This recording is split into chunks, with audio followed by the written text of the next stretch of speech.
Hello, my dear students. Welcome to a new episode of Teaching English to Second Secondary. Today, we will be starting a new unit, Unit 10, the news. The question is, where do you get the news from? بتجيب أخبارك منين؟ أخبار اللي أنت بتسمعها في المجتمع دايماً بتجيبها منين؟ That's the most important question that we will be answering for today, inshallah. Let's start. Before going inside the lesson, we need to identify what the objectives are. We will be working on the 4 skills of the language: reading, writing, speaking, and listening. And also we will be taught a kind of life skill. Let's go. The first one is reading. It's about an online news stories, writing or a news report, listening, news stories, and also speaking, presenting news stories. Language, the past perfect and the past perfect passive. محتاجين نصحصح النهارده في موضوع الباست بيرفكت ده عشان الموضوع مهم شويه، الناس كلها بتتلخبط فيه، بس it's a very easy lesson and you will see. And finally, the life skill I told you about. We need to differentiate between the fact and the opinion. Is there a fact? Is there an opinion? We will see. What's the difference between them? The first and the most important question for today is, where do you get your news from? ايه سورس المعلومات بتاعك؟ لما أكون عايز أعرف أخبار بعرفها منين؟ Okay. We have a very small passage about getting the news and if this news is trusted or not. We will get to know that question. It seems that today less than 50% of us get our news from traditional sources like news, papers and televisions. طيب. Some people get their news from the television and the newspapers, like our generation, I mean my generation. Your generation as teenagers, they get the news from TikTok, Instagram, Facebook, Twitter, and so on. So we have a difference between the two generations. Let's go on. Everyone is turning to the internet and social media. That's what we have just said. Social media, وسائل التواصل الاجتماعي, for news. And some experts fear that we might accept some unreliable news stories as facts because we read social media sites which share our opinions. Most of the time يا شباب بيكون social media resources are not trusted, are not reliable. لا يمكن الاعتماد عليها أو بشكل كبير ما بتكونش موثوق فيها. But is this true? Search engines lead us to a wider range of sources, which means we can read the news from many different places. However, we should always question, نتحقق من, we should check what we read and never just accept it as true. So, do we have sources of the news? Yes. Some people turn to the social media, اللي هي وسائل التواصل الاجتماعي. Some other people like me and people from my generation, they go simply to televisions, newspapers, and radios maybe. We have a couple of questions on that part. The first question is, from where do most people get their news today? I think we have just answered that. Where do we get the news today? The answer is, most people get their news from the internet and social media. وعلى فكرة نسبة الناس اللي بتتحقق من الأخبار على التلفزيون وعلى الجرايد والكلام ده كله النسبة دي بتقل. ليه؟ Because we have mobiles in our hands. So with a click of a button I can get to know what's happening in the world. I'm in Egypt. It's very simple for me to know what's happening in Europe, in the USA, in Japan, and so on. The second question is, why do some experts worry about people getting news from social media? Is it worrying for people to get the news from the social media?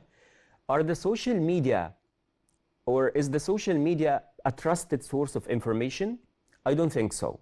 ليه؟ لأن الكلام كتير. We have rumors. We have rumors معناه في إشاعات والخبر ما بيكونش متحقق منه بنسبة 100%. طيب الأنسر بتاعتي بتقول لي experts الخبراء fear that we might accept some unreliable news. That's what we are talking about. Unreliable news. أخبار لا يمكن الاعتماد عليها بشكل قوي. As fact, because we read social media sites which share opinions. So social media sites depend greatly on opinions. Opinions معناها الآراء. Again, do we have a difference between fact and opinion? Yes, there is a great difference between the fact and the opinion. Fact اللي هي الحقيقة. Opinion is الرأي. Let's go on. We have another passage which is about a school report. The students in the UK made a great thing. الناس كتير جدا بتعمله في كل أنحاء العالم. And in Egypt we do that. What's that? That's a school report. خلينا نشوف الطلبة في إنجلترا عملت إيه. Let's go. Secondary school students in the UK have had the chance to become news reporters. News reporters يعني مراسلين صحفيين. That's not an easy task. Sorry, that's not an easy task. It's very difficult, but at the same time, it's very interesting. Difficult and interesting. So it's a challenging task for the day. Students created a news website and produced a news report. They selected reporters and photographers who went out to look for interesting news in the community. See how it's simple, easy, and at the same time, it's interesting. So they wanted to make a news report. عملوا إيه? They took their cameras. They have some questions. They went down to the streets and they started to ask people about different topics. And by the end, they will have a final and great outcome. Let's read more.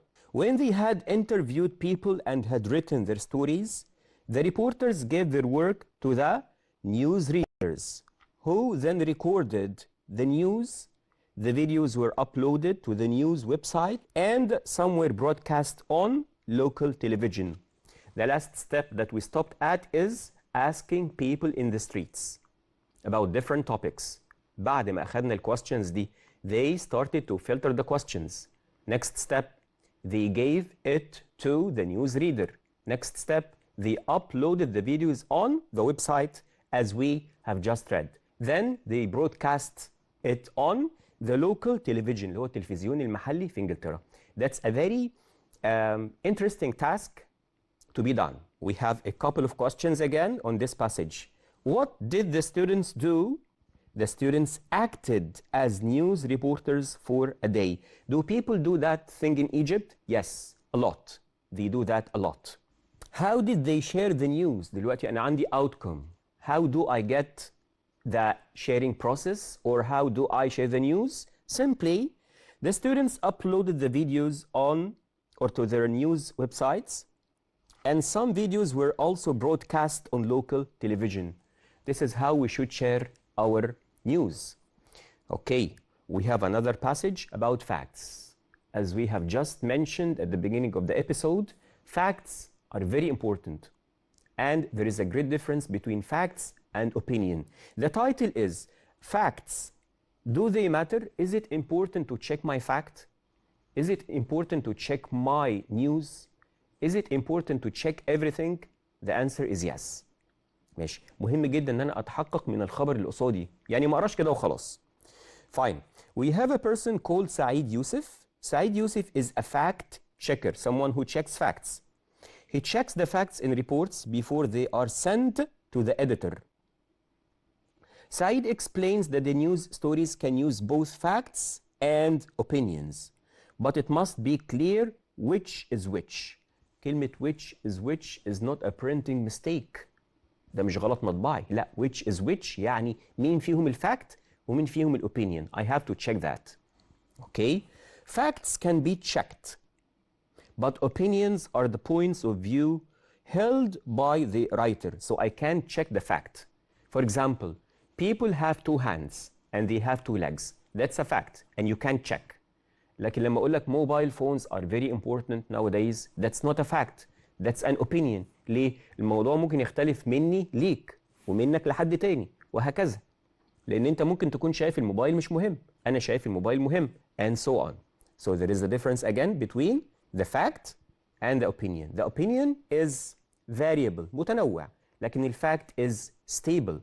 He believes, ده اللي هو سعيد يوسف اللي بدأنا بيه الباسج بتاعتنا. He believes that it's very important for the public to trust the information in the story. But some newspapers, he admits, are better at checking facts than others. بمعنى مش كل النيوزبيبرز بتشك أو بتتحقق من الخبر بتاعها. وده بيكون عيب في بعض النيوزبيبرز أو بعض الجرايد أو بعض القنوات اللي هي مش بتتحقق من حاجة زي كده. تاني, it's very important to check the fact that you publish. It can cause serious problems if the newspapers print stories without checking the information carefully first. So, first of all, I have to check the fact, then I can spread or publish the news in the society. لأن حاجة زي كده ممكن تعمل تأثير سلبي لو ما كانش المصدر متحقق منه. The first question on this passage is, what's the difference between facts and opinions? خلاص بقى أنا عرفت كده. The fact can be checked. And the opinion is my own point of view. Facts can be checked, but opinions are the points of views held by the writer.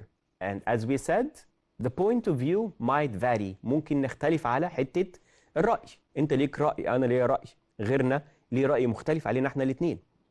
The second question, what problems might happen if we don't check facts with opinions? إيه المشاكل اللي ممكن تحصل لو ما تأكدناش من حقيقة الخبر؟ أو من صحة الخبر أو من مصدر الخبر. What might happen?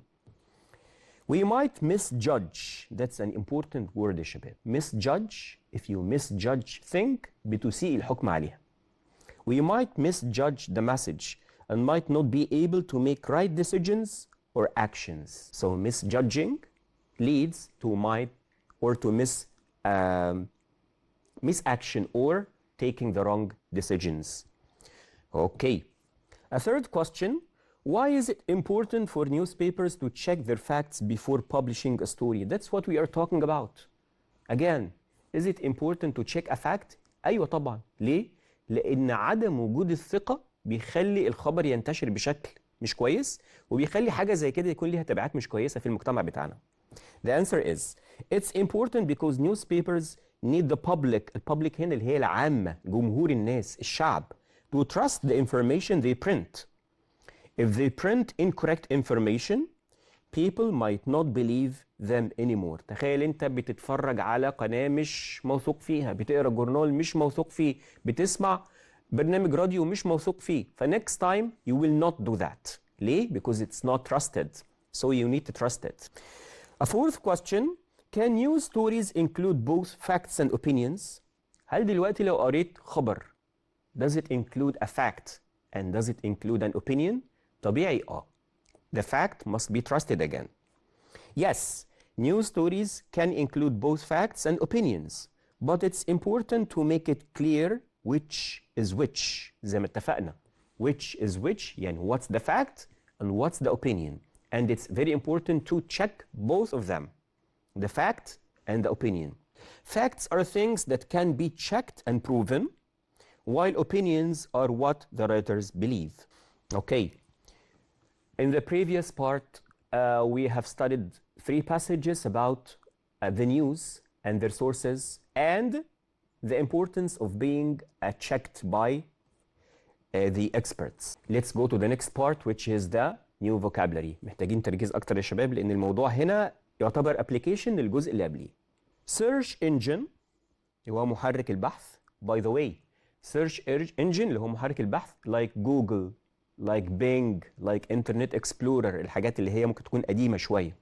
احنا we know what Google is, but we don't know what the name of that thing اللي بيظهر لنا على الشاشة ده. ده اسمه محرك البحث. Okay, search engine. دي بتتقال على بعضها كده. طب ينفع اقول لك مثلا searching engine؟ No, it's a search engine. The second word, source. مصدر. احنا قلنا من شوية we have to be very very careful when we check the source of the news. مصدر الأخبار لازم نتحقق منه كويس قوي. Reporter مراسل. Editor رئيس التحرير. This is the person who is responsible for the news, the newspaper. Okay. Interview معناها يجري مقابلة. ممكن تيجي بمعنى مقابلة برضو كمان. Interview happens when we have questions, when someone asks a question and someone else answers. Okay. يبقى هنا ممكن تيجي معنى يجري مقابلة ومعناها برضو المقابلة نفسها. Okay. Another important job is photographer. Photographer is اللي هو المصور. That person who is very talented and has a camera and he can use the camera quite professionally. Record. وانا بقول record وبزود في الاو sound عشان في حاجة اسمها record. Record اللي هي يسجل. Record اللي هو التسجيل نفسه. See the difference between them.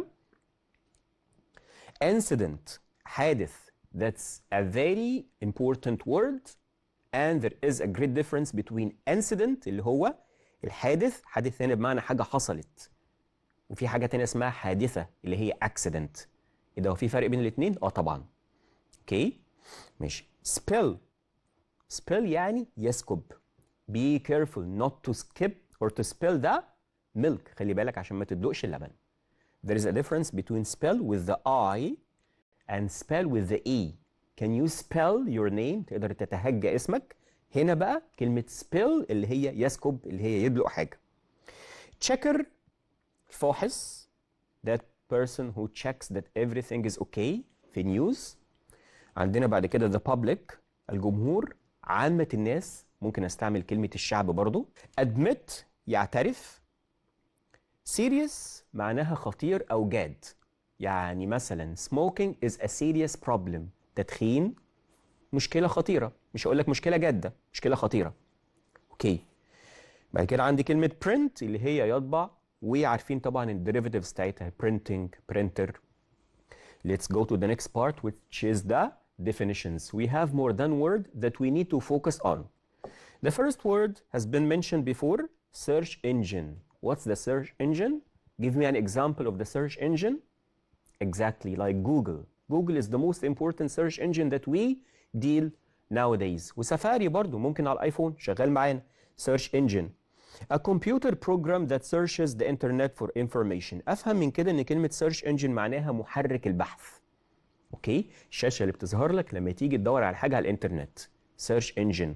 دي اللي جواها search bar اللي انت بتكتب فيه www and so on. اوكي؟ The second word is source. Source معناها فاكر مصدر. You have to check the source of the news. The place something comes from or starts at. دي معناها المصدر بتاعي. بعد كده عندي كلمة reporter. A person who collects and tells the news for newspapers, radio or TV. According to the definition, this is a person that checks and collects and tells the news on the TV or the radio or the newspaper. افهم من كده ان كلمة reporter دي معناها صحفي او مراسل. الاتنين صح. عندي كلمة editor. A person who is in charge of newspaper or magazine اللي هو المحرر اللي هو زي رئيس التحرير كده. دايما الصحفي بيجيب المقالة بعد كده بيوصلها في الاخر للeditor. He edits يعني he corrects. He picks out the mistakes. He gives the final product. بيطلع المنتج النهائي. That's the editor. عندنا كلمة interview وخليني اختبر ذاكرتك كده. كلمة interview معناها ايه؟ مكتوب هنا to ask someone questions. ان انا اسأل اللي قدامي شوية questions وبالتبعية this person answers. So it means يجري مقابلة او المقابلة نفسها. الكلمة ليها derivatives. ليها 3 derivatives هنتكلم فيهم بعد شوية. عندي بعد كده كلمة photographer. هي باينة من الكلمة نفسها. photograph. photographer someone who takes photographs as a job or a hobby.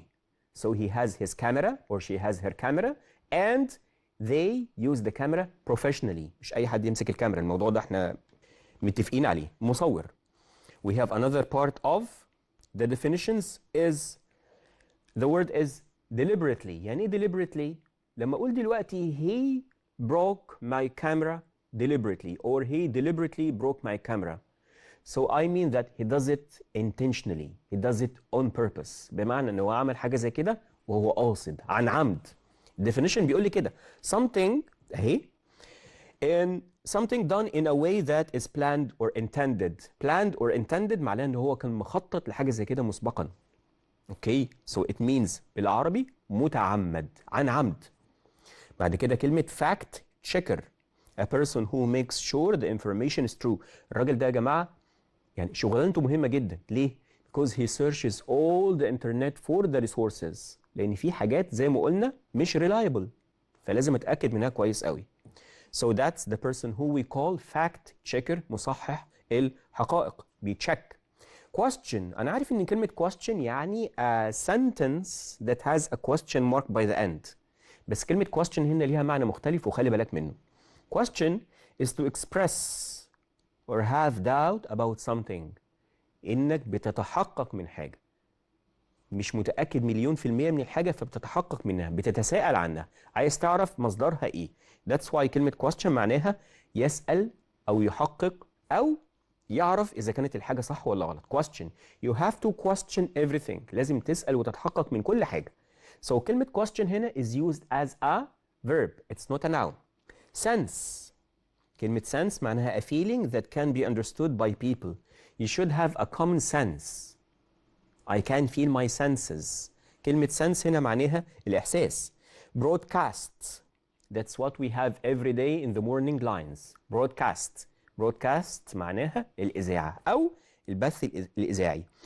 طيب broadcast is to send out a program on TV or a radio. معناها يبث الإذاعة أو يبث الأخبار. وبرضه ليها derivatives هنتكلم عليها بعد شوية زي interview. News channel. A television station where you can see news and programs. News channel. We have different channels on the TV. مش كده؟ عندنا قنوات مختلفة. We have channels for the kids, channels for sports, channels for the news. يبقى دي معناها قناة أخبار. Foreign correspondent. Before I know foreign, I need to check the word correspondent. يعني إيه correspond؟ يعني إيه respond أصلاً؟ يعني يستجيب. Correspond يعني يراسل. Correspondent اللي هو المراسل. حاول إن أنت توسع نطاق الكلمة في دماغك شوية. Respond, correspond, correspondent. ده اللي هو المراسل. طب كلمة foreign أجنبي، مراسل أجنبي. A person who finds news stories in different country. يعني imagine that we have a foreign correspondent for Egypt in Germany. So he works or she works in Germany. He gets the news from Germany.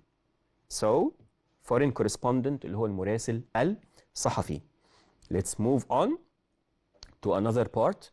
Headlines. What are the headlines?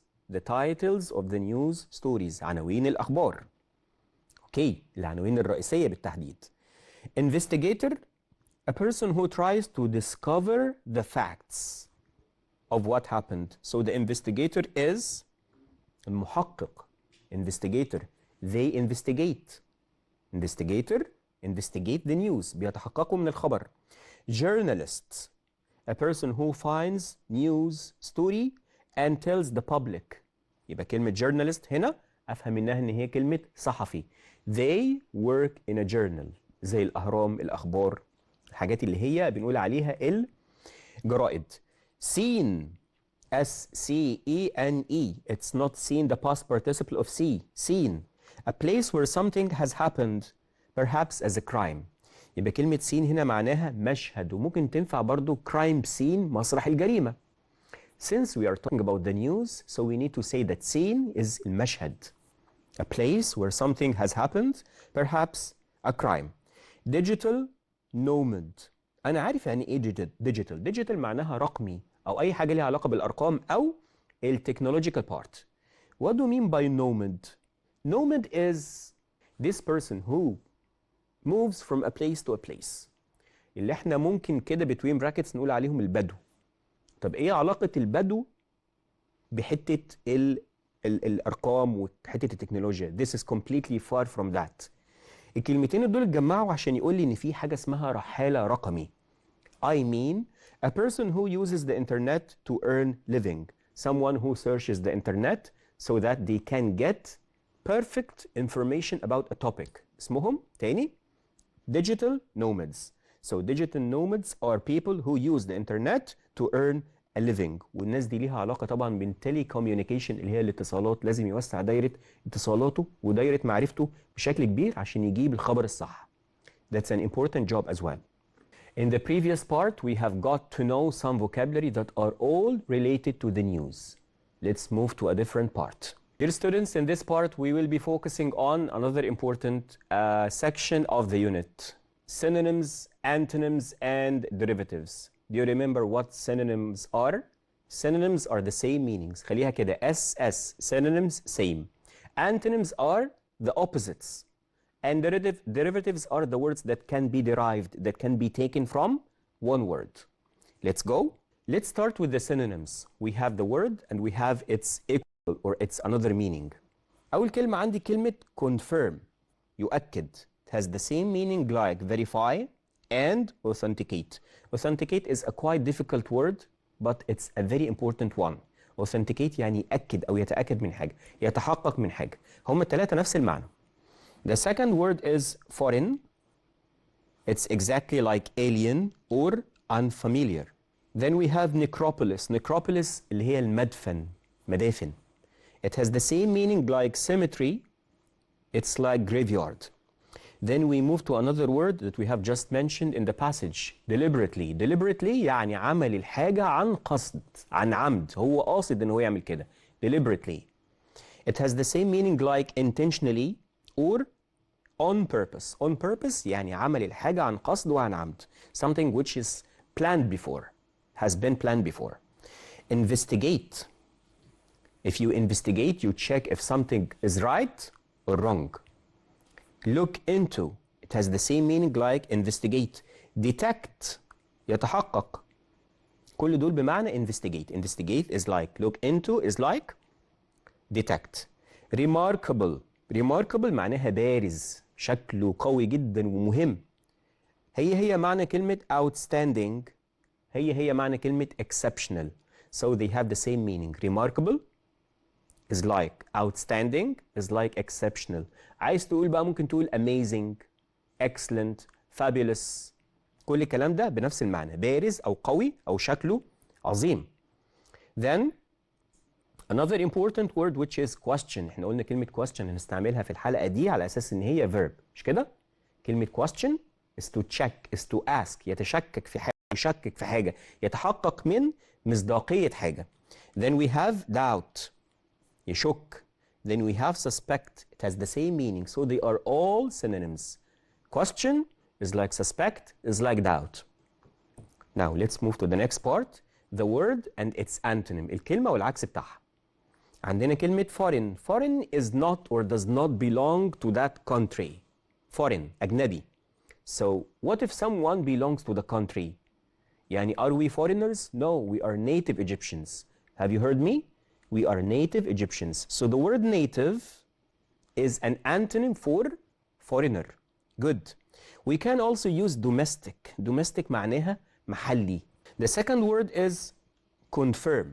Confirm يأكد على حاجة. طيب أنا يأكد على حاجة بمعنى معين. طب أنا عايز المعنى العكس بتاعها اللي هو يأكد على عكس الحاجة. في كلمة مهمة جدا ممكن تكون بتقابلنا لأول مرة اسمها refute. دي مش refuse، دي refute. refute يعني يأكد على حاجة بس بالعكس. اوكي. او عندي كلمة negate. negate معناها يدحض. يدحض يعني ينفي، اللي هي جاي من كلمة negative، جاي من كلمة negation، النفي. الكلمة اللي بعديها كلمة deliberately. يعني ايه deliberately؟ يعني when you do something on purpose you mean to do it. انت قاصد انك تعمل كده عمدا.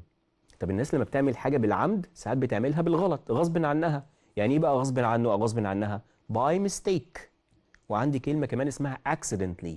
I met Noha yesterday accidentally. قابلتها بالصدفة. I broke the vase by mistake.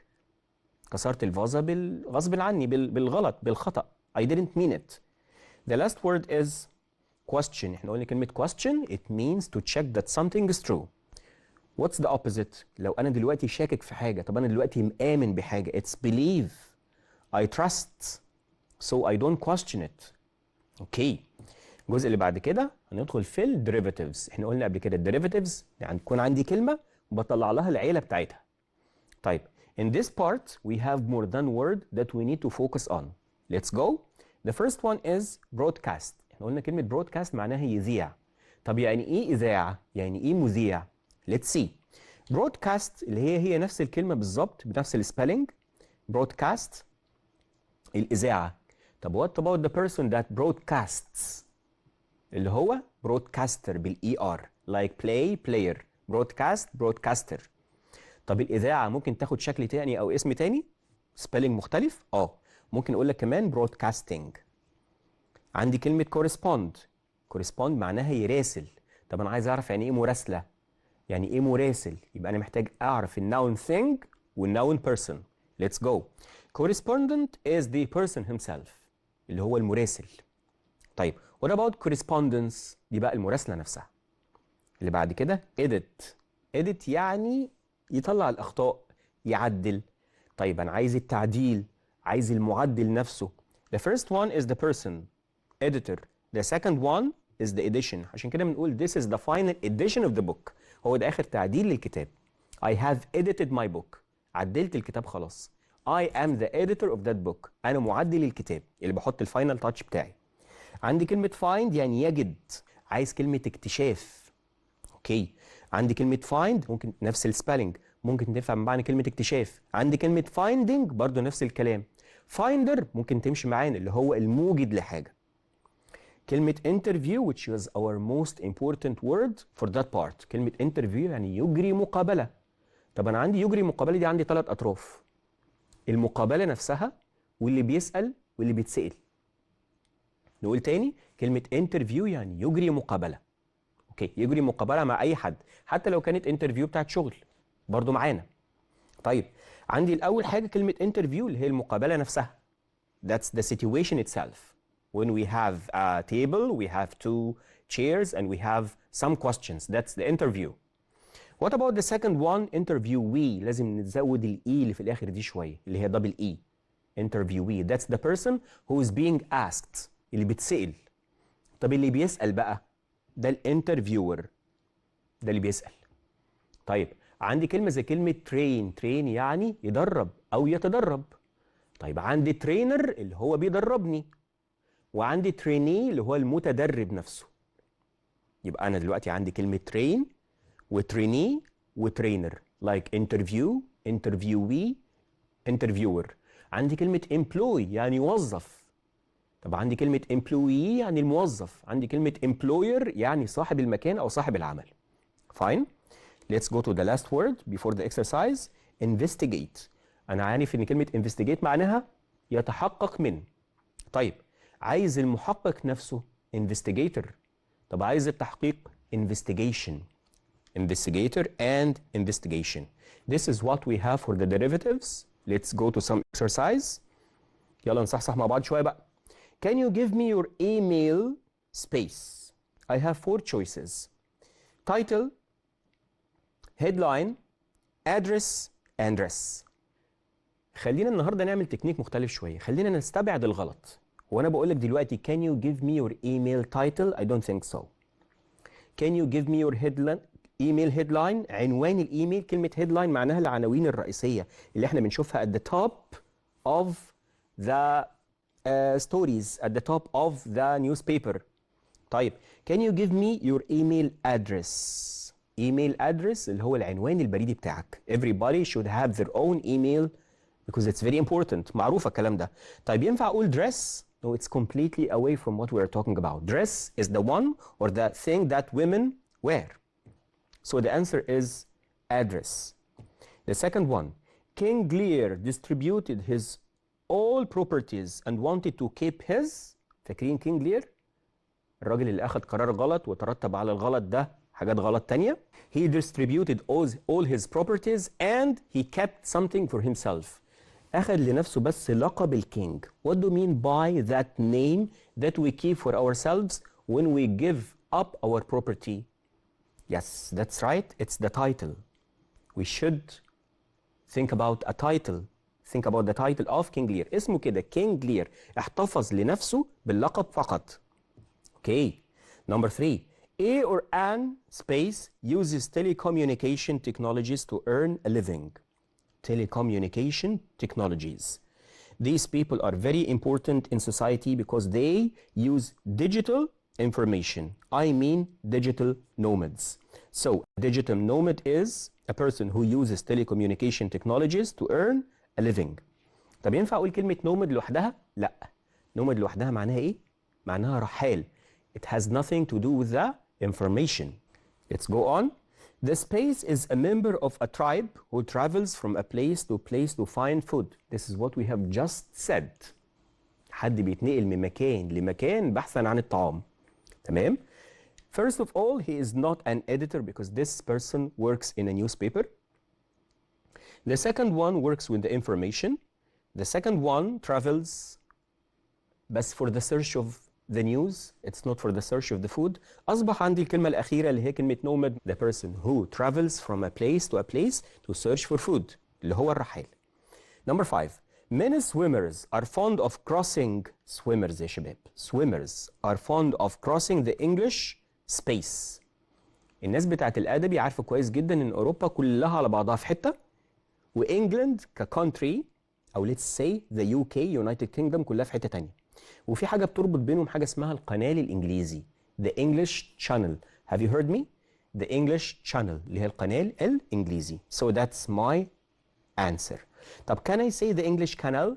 لا، Canal دي بتتعامل أو ممكن نستعملها مع حاجات تانية مثلا زي سويس كانال، لكن هي اسمها the English Channel اللي هي القناة الإنجليزي. طب what about moat؟ يعني موت؟ موت يعني بحيرة بتحيط بكاسل مثلا، وكلمة سي معروفة اللي هي البحر. We have just one answer which is right اللي هي channel. Number 6. We used to get our news from traditional. We used to get our news. اتعودنا دايما ان احنا نجيب النيوز بتاعتنا from the traditional. انا عايز اقول كلمة مصادر. مصادر تقليدية زي newspapers، زي TV، زي راديو. Okay. So what do you mean by مصادر؟ That's right. Just think about it. هل ينفع اقول لك sources؟ خلينا نفكر في دي. Sorts يعني types of different things. sour معناها لاذع حادق. Coffee is sour. Saucers اللي هي الأطباق اللي بتتحط تحت فناجين القهوة. This is completely away. This is completely away as well. So we have a difference between sources and sorts. احنا قلنا كلمة sorts يعني أنواع. بس أنا محتاج كلمة مصادر. So the answer is sources. Let's go to number 7. All of us turn to the internet and space media for news. كلنا دلوقتي، معظمنا، تقدر تقول معظمنا يعني. When we need to get the news, what do? We simply go to the mobile. We simply go to a certain application. We certainly open it and find the news. So what do? We go to the وسائل التواصل الاجتماعي اسمها ايه؟ Social media. That's right. We cannot say society media. That's a phrase. Social media. Digital nomad. I'd like to watch the Space Channel to know the current events. I'd like to watch the Space Channel to know the current events. أنا دلوقتي لما أحب أعرف أي أخبار. Where do I go? I go to the news channel. That's my answer اللي هي C. طب can I say A اللي هي the new channel؟ لا، عدم وجود حرف الأس وداني في حتة تانية خالص. خلي كلمة news من غير أس بقت كلمة new. كلمة new معناها جديد. That's a completely different story. مش معانا خالص. Number 9. Space engines lead us to a wider range. Space engines اللي هي محركات البحث. What I want to say is a word like Google. If I open Google, what do I get? لا, I get the world. العالم كله بيتفتح قصادي. So I can say search engine. وبأكد تاني يا شباب ما ينفعش أقول لك searching engine. Why? It's a phrase. I cannot change the phrase. Search engine, news channel, digital nomad. تمام? Let's go to number 10. Let's see what we have here. The sentence is, we should always space what we read and never just accept it as true. Again, we should always space what we read and never just accept it as true. We should always do what? هو في الجزء الثاني من الجملة بيقول لي إن إحنا we should not accept something as true. So the answer, the right answer is to ask about it, to question. طيب, why don't we simply ask about? Because we don't have the pronoun about in the sentence نفسها. كلمة ask about مرتبطين ببعض. أسأل عن. لكن كلمة question it does not need a preposition. Let's go to number 11. I work as a space for الأهرام newspaper.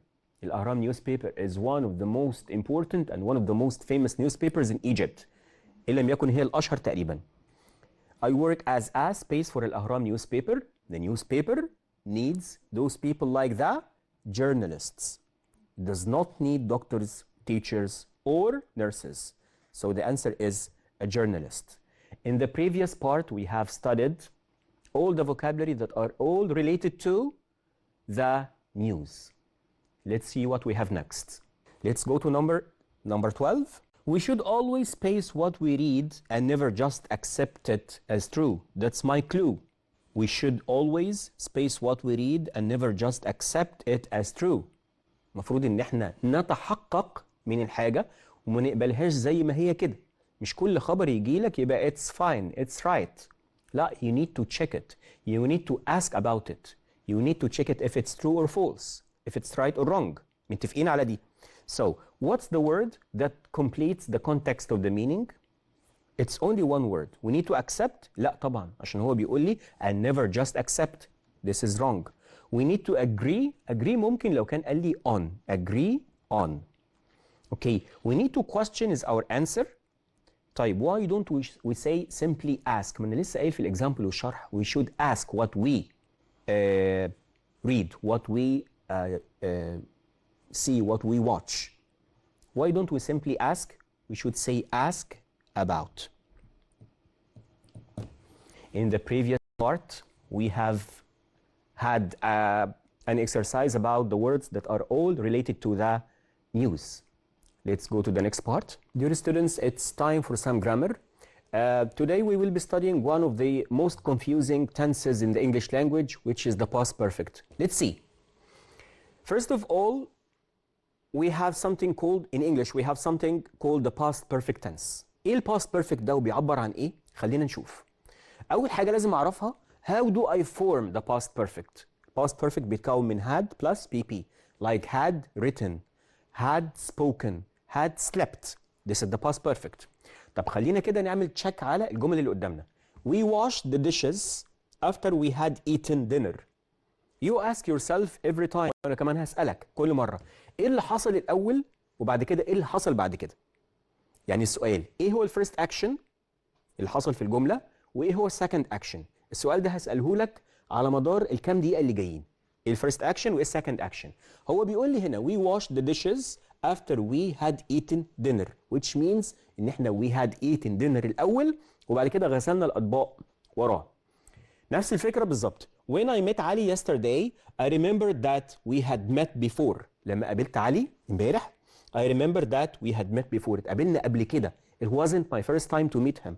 We had met before. That's the past perfect. Okay. Before I got home, my wife had cooked dinner. الكلام ده قبل ما اوصل البيت. أنا اكتشفت إن my wife had cooked dinner. The words in the yellow color are all in the past perfect. عندنا اهو had eaten, had met, had cooked. according to the tense according to the meaning of the sentences كلهم حصلوا الأول. يعني had eaten حصلت قبل ما نغسل الأطباق. had met حصلت أو تقدر تقول كده إن أنا اتعرفت أو افتكرت إن أنا قابلته قبل كده. نفس الفكرة في كلمة had cooked. She had cooked the dinner before I reached أو before I got home. حلو. I hadn't flown before, so I was nervous about getting on the plane. What made me nervous? وخلي بالك من كلمة what made me nervous. إيه اللي خلاني nervous؟ إيه بقى؟ إن أنا I hadn't flown before. إن أنا عمري قبل كده ما استخدمت الطيران للسفر. I used many other transportation. بس concerning plane the flying I hadn't flown before. طيب. This is the past perfect again. The formation is had plus PP. بيعبر عن two actions. الاتنين حصلوا في الباست. الباست بيرفكت هو اللي حصل الأول وبعد كده وراه past simple. يبقى we use it when we have an action that happened and finished before another past action began. عندنا two actions. الأكشن الأولاني هو في الباست بيرفكت. الأكشن التاني بيكون في الباست simple عادي جدا. See that sentence? She had studied her lessons before she went out. هي قبل ما تخرج هي already كانت عملت ايه؟ She had studied her lessons. عشان كده كلمة had studied بالشكل ده مهمة جدا. لازم أقول had plus PP عشان أعبر إن الأكشن ده أو الفعل ده حصل في الباست الأول قبل أكشن تاني. Okay, we have the same example, we have the same idea. I had already washed the car before 9 o'clock. قبل ما تيجي الساعة 9 أنا كنت already عملت إيه؟ I had washed the car. طب هو وجود الكي وورد اللي هي زي كلمة already هنا غلط؟ لا ده صح وصح جدا كمان. I had already done the action. We washed the dishes after we had eaten supper. يبقى اللي حصل الاول ان احنا اكلنا السبر بتاعنا اللي هي الوجبه الخفيفه اللي قبل العشاء. then we washed the dishes. لازم تسال نفسك كل شويه what happened first what happened second. الحدث الاول والحدث الثاني. برضو الباست بيرفكت اللي هو had plus pp بنستخدمه لما نيجي نتكلم او نعبر عن to explain a past visible result of an action that happened and finished in the past. يعني ايه؟ بص الجمله دي. رامي was angry as he had lost his watch. ايه اللي كان مخلي رامي angry ان هو فقد الساعه بتاعته؟ خلي بالك كلمه as هنا it's not a key word. as هنا معناها بسبب. Okay, so what made Rami angry إن هو he had lost his watch. Again, if we have the word is, Rami is angry. هل طبيعي إن أنا أحط had بعد كده؟ لا. ساعتها أحط كلمة has. After he has done or after he had done his homework, he watched television. هو عمل إيه الأول؟ السؤال اللي سألته لك من شوية. إيه اللي حصل الأول وإيه اللي حصل بعديها؟ الفيرست أكشن هنا إيه؟ إن هو he had done his homework. عشان كده حطينا الباست بيرفكت. had plus pp. بعد كده حطينا الباست سمبل عادي جدا. يبقى عمله للهوم ورك الاول حصلت وبعد كده he watched TV. It's the same example as if I say after doing his homework he watched TV. طب كده الفورميشن اتغير تماما. لا بس هي نفس الفكره بالظبط. يبقى كلمه after ممكن يجي وراها past perfect زي ما انت شايف had done وممكن نحط وراها verb ing شرط ان هو يكون action number 1. Great. Having done his homework he watched TV. لو تلاحظ يا شباب ان انا الجزء اللي عندي الجزء الثاني من الجمله ما بيتغيرش اللي هو he watched TV or he watched television اتكرر في نفس الثلاث جمل. الفكره كلها ان انا بلعب في الجزء الاولاني بس. طيب عندي كلمه having done his homework دي اتغيرت عن اللي قبلها. Having is another important keyword لازم نخلي بالنا كويس جدا منها عشان بيجي وراها الباست participle على طول. ما عنديش بقى المره دي having had. لا عندي having done having written, having spoken, and so on. انت اسأل نفسك نفس السؤال قبل ما نبتدي الجملة. What's the first action? What's the second action? He parked his car as soon as he had found the place. اللي حصل الأول إيه؟ إن هو he had found the place. Then he parked his car. لقى مكان للركنة وبعد كده ركن. Okay, so the first action is parked ولا had found? Logically he had found the place. Then he parked. بالمناسبة كلمة as soon as هي بالظبط كلمة after. The only difference between them إن كلمة after ممكن نحط وراها ing الفورميشن ده صح بس ما ينفعش أقول لك as soon as finding ما ينفعش grammatically غلط. Okay, we have another famous important word which is before. It's completely the opposite of after. After بعد before قبل. هي by the time. هي when and they should be followed by past simple then the past perfect. لو تلاحظ ان الفورميشن ده هو عكس اللي احنا قلناه لان كلمه after معناها بعد كلمه before معناها قبل. انا عكست المعنى which means ان انا هعكس الفورميشن كمان. before he went out هو اصلا كان عمل ايه؟ he had done his work. ماشي ينفع اجيب الجمله الثانيه دي اللي هي من بعد الكوما he had done his work before he went out grammatically صح ما فيهاش اي مشكله خالص بس شرط لو قلت he had done his work I have to capitalize الاتش في كلمه هي وساعتها مش هحط كوما وساعتها احط بيفور اللي هتكون اوريدي في نص الجمله هحطها سمول بي. ماشي before going out he had done his work. انا لسه ثابت على نفس المبدا كلمه before ممكن يجي وراها ing before going like after doing بس لو تلاحظ after doing الفيرست اكشن لكن before going السكند اكشن هو قبليها اصلا كان عامل ايه؟ he had done his work. Before we move on we have to say that till has double L until 1L وهما الاثنين بنفس المعنى وهما الاثنين مفيش availability غير ان هما يجوا في نص الجمله زي ما انت شايف بس هما ليهم فورميشن معين لازم ناخد بالنا منه كويس قوي قوي قوي. ايه بقى الفورميشن ده؟ بص الجمله بتقول ايه؟ he didn't park his car until he had found the place. احنا قلنا الاول ان هو دور على الركنه لغايه ما لقى then he parked. So the first action is he had found the place. Second action ان هو he didn't park his car. لازم تكون نيجاتيف ده اساسي عشان كده بيقول لك نيجاتيف